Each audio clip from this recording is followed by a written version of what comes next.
എന്റെ ഇപ്പോ 2000 രൂപ എടുക്കാനില്ല. പിന്നെ എന്താ ഉണ്ട്?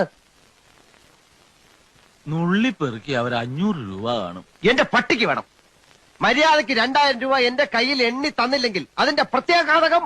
പ്രത്യാഘാതം മേഘം എന്നുള്ളതിന്റെ ഇയാൾ എന്നെ പഠിപ്പിക്കൊന്നും വേണ്ട. പ്രത്യാഘാതം അത് ഭയങ്കരമായിരിക്കും. എന്തും നേരിടാൻ തയ്യാറായിട്ട് തന്നെയായി നാടകത്തിൽ ഇറങ്ങിത്തിരിച്ചിരിക്കുന്നത്.